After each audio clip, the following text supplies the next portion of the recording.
আসসালামু আলাইকুম। এই যে হলদার বিয়ার ভিউতে দেখেন বীর কাকে বলে। নাস্তা খাওয়ার জন্য সবাই ওয়েট করতেছে। এখানে ভিড় আর ভিড়।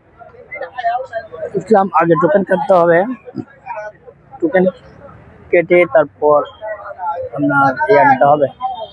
নাস্তা বয়কে দিলে ওরা নাস্তা এনে দিবে।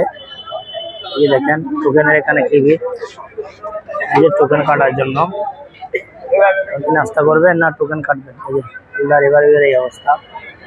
মোটামুটি এখানে ভিড় চলতেছে অনেক।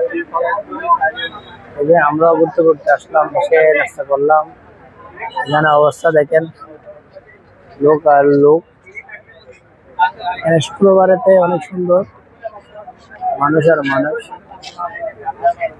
দেখেন এই অবস্থা। আমরা অনেক ঘুরে ফিরে চলে যাবো এখন।